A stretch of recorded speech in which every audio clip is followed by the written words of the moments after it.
Y nos acompaña Carlos Ominami, exministro, ex senador. Ha estado muchas veces en nuestros programas. Hace tiempo que no estábamos, Carlos. Buenas noches, gracias. Gracias por la invitación, hacía tiempo que no venía. Bienvenido nuevamente a conversar. Y bueno, la conversación tiene muchas cuerdas, pero una de ellas tiene que ver con una entrevista que diste ayer en el Mercurio, donde planteaste un tema que para los que somos más viejos, ¿de qué se trata esto? La segunda renovación socialista.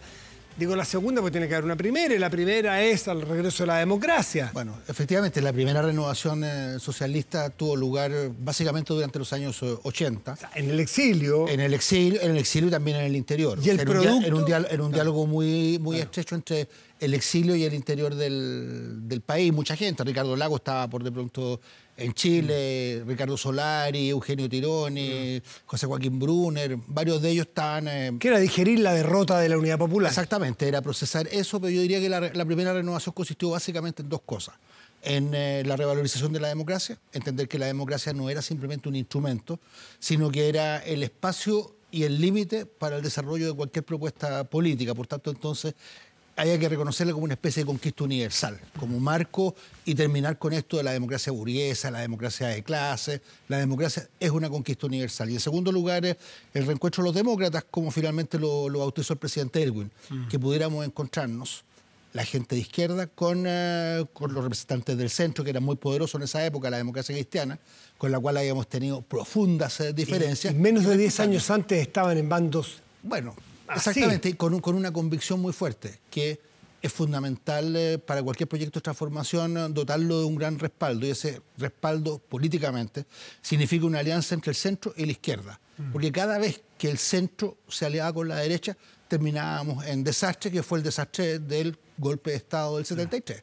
Esa es la primera renovación. La segunda renovación tiene que ver con los temas del desarrollo, tiene que ver con los temas siglo XXI, tiene que ver con las nuevas tendencias, con las nuevas tecnologías, con la inteligencia artificial. Pero Entonces, también el modelo económico también. La renovación evidente. Es también hacer la autocrítica implícita de que el modelo no es el modelo marxista, no es necesariamente el modelo socialismo real, sino que es un modelo donde el mercado tenía algo que decir. Exactamente, yo creo que eso nosotros básicamente también se hizo, pero no está suficientemente teorizado como fue el caso de la convicción democrática. Nosotros hemos sido parte de más de 30 años de transiciones, desde la transición en Chile. Hemos gobernado durante un tiempo largo, hemos hecho toda la demostración de que nos interesa tener una economía de mercado, una economía de mercado que sea competitiva, una economía de mercado que no se transforme en una sociedad de mercado, y eso es una cosa también muy importante. Entonces,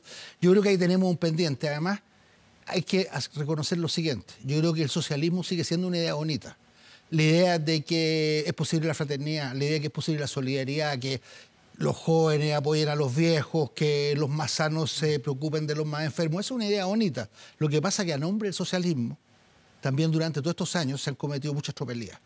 Entonces tiene una mochila fuerte encima. Yo creo que hay que deshacerse de esa mochila, entre otras cosas el tema de Venezuela, que desgraciadamente a la izquierda le sigue pesando. Entonces yo abogo por esto, por una segunda renovación, donde creo que el Partido Socialista tiene un papel muy importante. ¿Y cuáles son? Si mencionaste tú el adoptar la democracia no como un instrumento, sino que un espacio en el cual habitarlo, competir en él, convivir con ella y con tus adversarios, el modelo de desarrollo, esa fue la primera...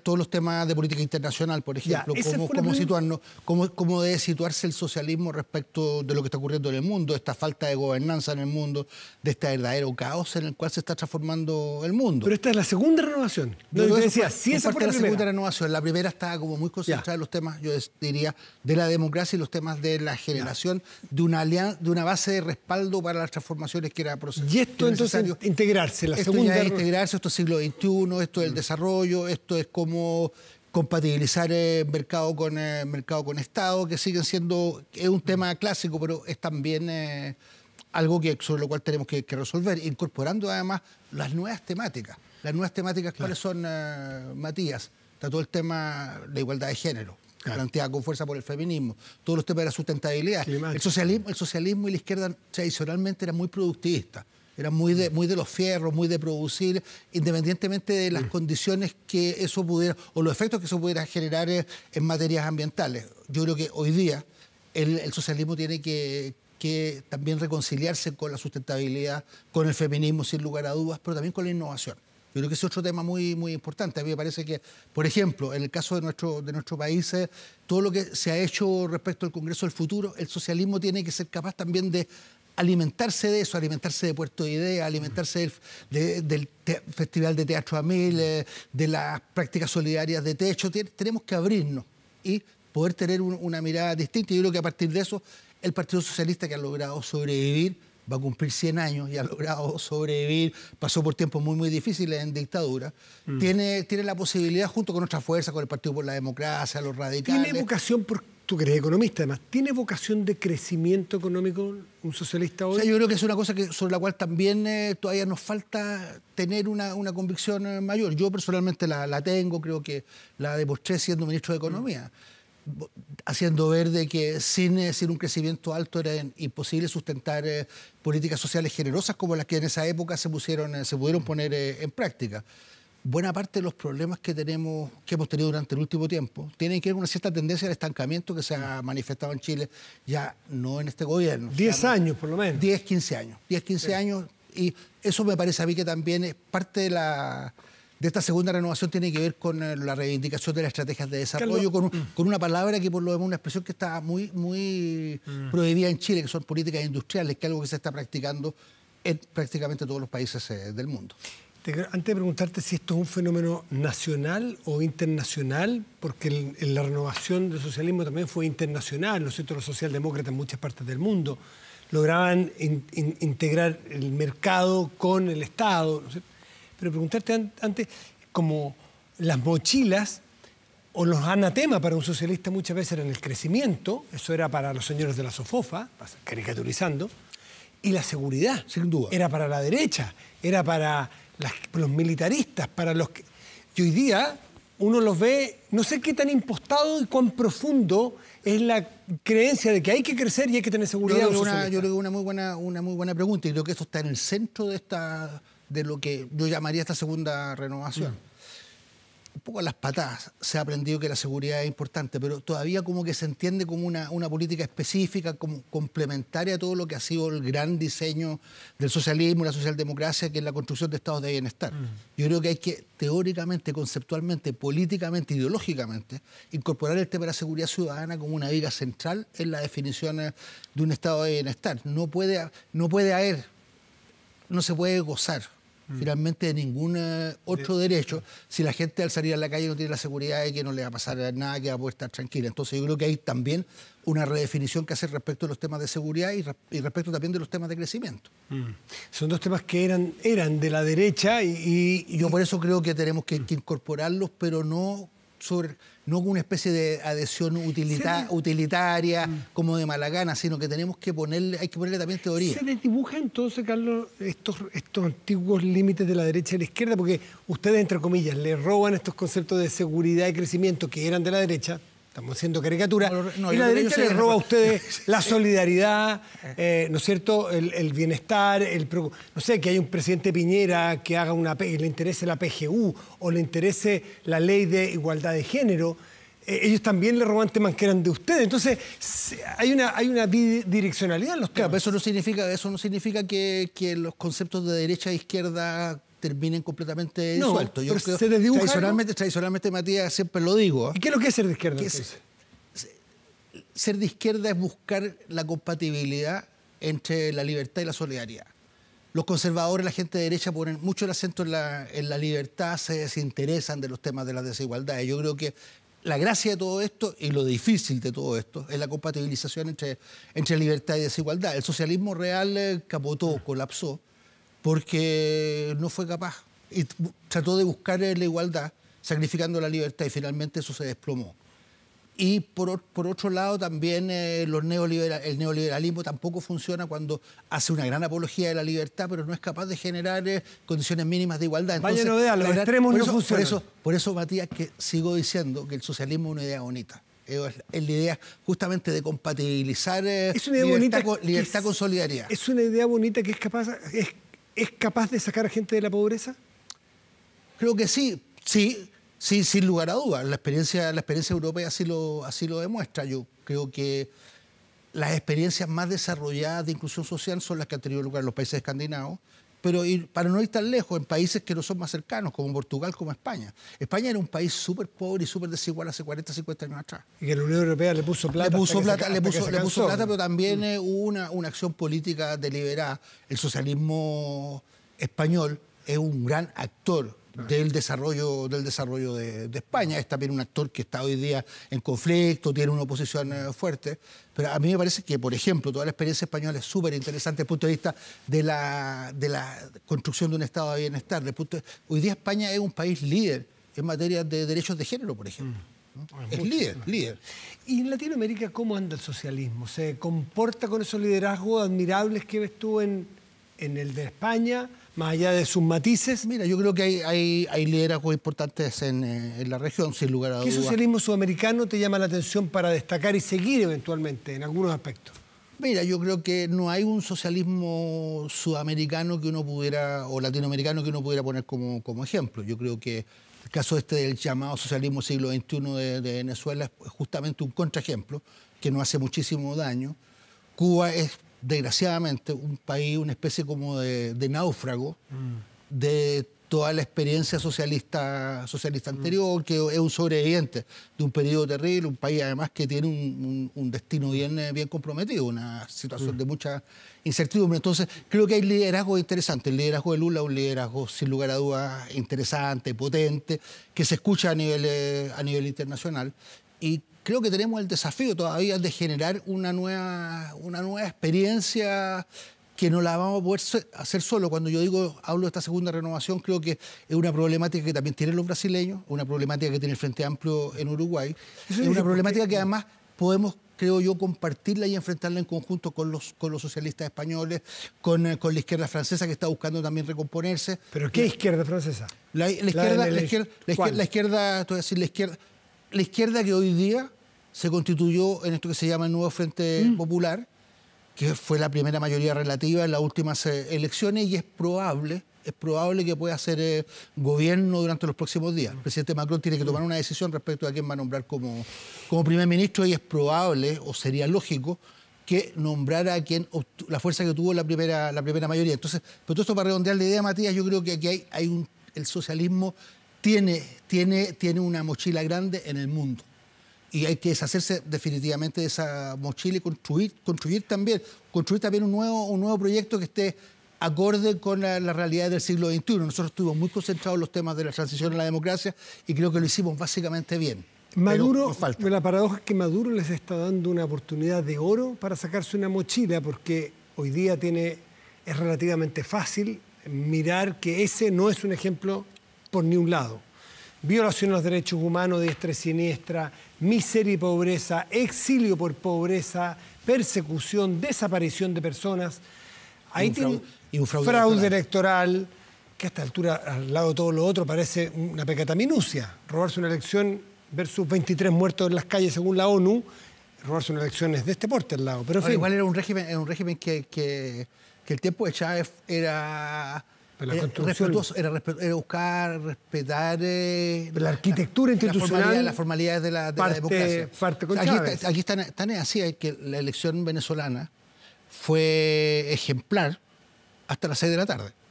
O sea, se desarrolló perfectamente, la gente fue a votar, las máquinas funcionaban, y el problema se produjo, creo yo, cuando comenzaron a salir los resultados y se dieron cuenta que iban a perder estrepitosamente. El paréntesis de la ejemplaridad de ese sistema es que hubo 6, 4, 5 de determinados millones de venezolanos en el exterior exiliados que no los dejaron votar. Totalmente cierto.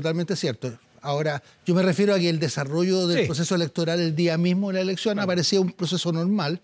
Yo creo que el régimen se equivocó, como se equivoca normalmente la dictadura. ¿Es un fraude de Venezuela? Yo creo que hubo fraude. Yo creo que hubo fraude, yo creo que se han adulterado los resultados. ¿Qué te dice Marco, que fue veedor, que es tu hijo? Pregúntale a él de todas maneras. Es que he tratado y no me ha contestado. Pero yo he conversado con él y él se da cuenta de que no hay en ninguna elección quien gana puede hacerlo entregando resultados que no tienen una comprobación con el detalle de lo que ocurrió en cada una de las mesas. Y eso no ocurrió en Venezuela. ¿Te parece que hubo un fraude? Entonces, por tanto, hay todas las razones para decir que esos resultados no son fidedignos. Cualquiera que gane una elección es el más interesado en mostrar, mira, gané aquí, y sumemos, y tú me tienes que dar la razón y reconocer que yo gané. Eso no lo han podido hacer porque los resultados son distintos. ¿Y cómo ves la reacción del Partido Comunista en Chile? ¿Es negacionista el Partido Comunista? Yo creo, Matías, que ahí hay que también distinguir. Yo creo que hay una discusión, no son las mismas las opiniones de todos los representantes del Partido Comunista. A mí me parece que es claro que no comparten esa visión, que tiene una visión crítica del proceso venezolano la ministra Vallejo, la ministra Jara, la diputada Cariola. Entonces creo que es injusto hacer una amalgama sobre el conjunto del Partido Comunista. Primera cuestión. Segundo, tengo la impresión, conversando con algunos de ellos, de que en el último tiempo, en los últimos días, han ido también cambiando su posición, dándose cuenta de que no puede ser posible que se den por buenos resultados que no tienen ninguna comprobación en el detalle. El propio presidente del partido ha ido girando en esa dirección. Pero es cierto, el Partido Comunista tiene una disociación, que es una disociación histórica, entre su práctica interna vinculada a la democracia, a la ampliación de los derechos de los trabajadores, con sus posiciones internacionales. Y en materia de posiciones internacionales, digamos las cosas como son, es un partido que se viene equivocando históricamente.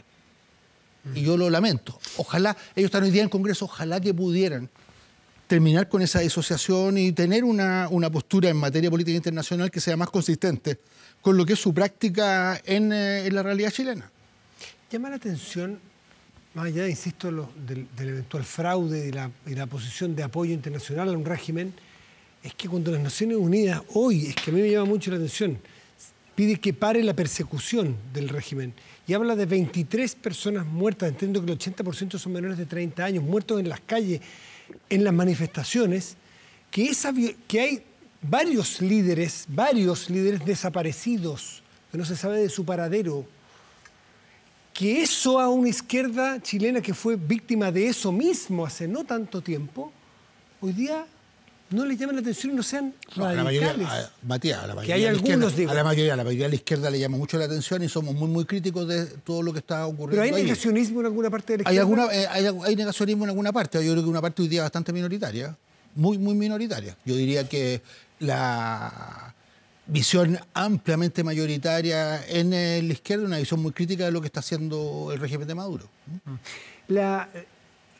Y la colaboración, ustedes que les tocó ser socialistas, recién inaugurado el gobierno del presidente Elwin, que no era fácil. Los demócratas cristianos y ustedes andaban en la misma micro, pero se sentaban a distintos lados del pasillo a ratos, ¿no? Pero había un líder, y era el presidente Elwin, y no era el líder de ustedes, pero ustedes ya nos tocará. ¿Ven ustedes esa lealtad que a ustedes se les exigió al regreso a la democracia con el Partido Comunista y el presidente Boric en el tema de Venezuela?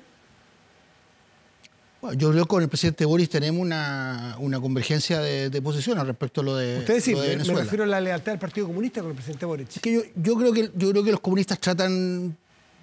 Yo creo que el Partido Comunista es un partido ordenado, es un partido serio. Yo creo que es un partido que trata en toda la medida de lo posible de mantener su lealtad con el gobierno del presidente Boric. Yo creo que ellos van a estar en el gobierno hasta último minuto, salvo que pasaran cosas muy mayores. Quintana, ¿qué es lo que ocurre? Ciertas dudas, ¿eh? Claro, porque yo creo que hay una cosa que es importante de tener presente.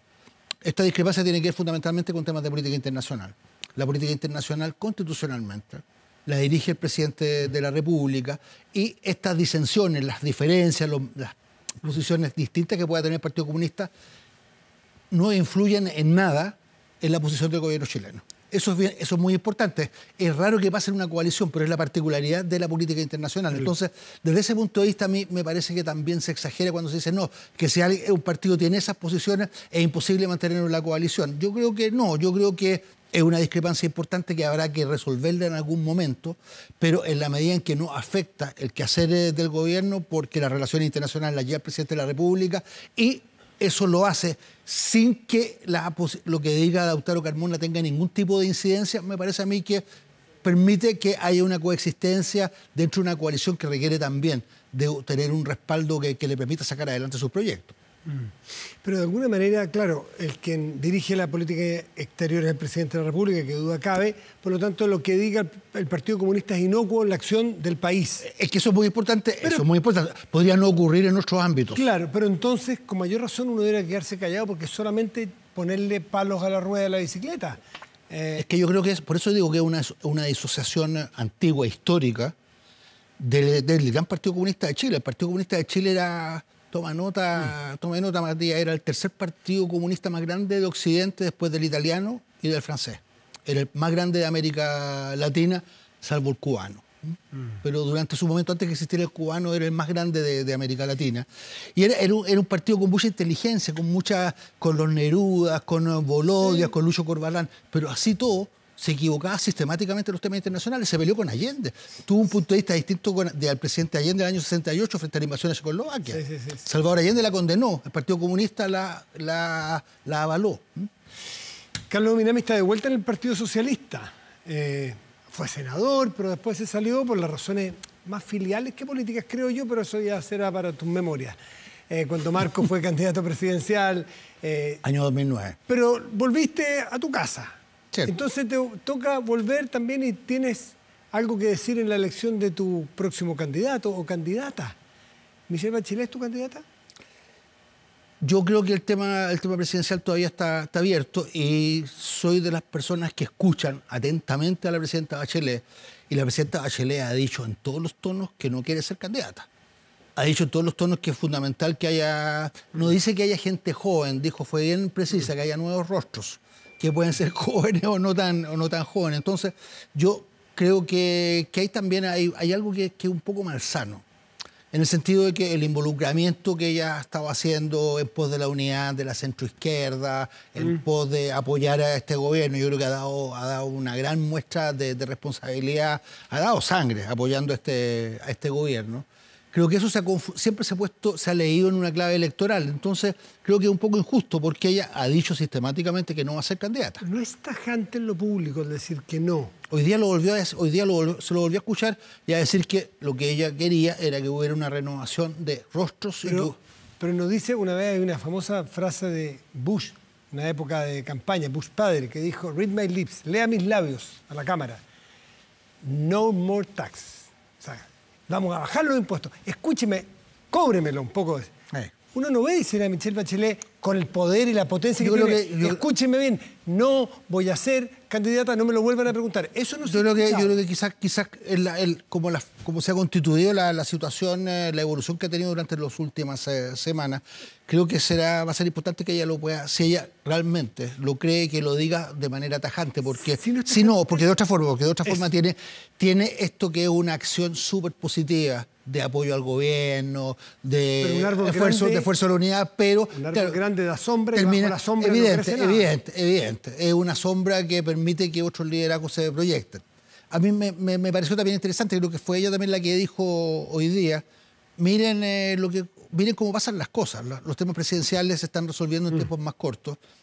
A esta misma fecha, que sería el 2020, es decir, en agosto del 2020, nadie en Chile podría decir que Gabriel Boric iba a ser el presidente de Chile. Era el Jaude Lavín. Nadie, evidente. Entonces, yo creo que también hay que apostar, pero me parece que sería importante también dejar claramente establecido que ya interviene en la política de esta manera, pero que esto no se debe leer en clave electoral. No nos faltaron tantos temas, hubo tiempo para conversar, esperamos tenerte de vuelta más pronto. ¿Se acabó? Se acabó. Tenerte de vuelta pronto para seguir conversando los temas y analizándolos, porque esta rueda de la política y las tendencias en el mundo, sobre todo mirando también con perspectiva de mirar un poco lo que está ocurriendo en el mundo. Me encantaría, Matías, también hablar en algún momento sobre eso. Carlos Minami, como siempre, un gusto tenerte. Que te vaya muy bien.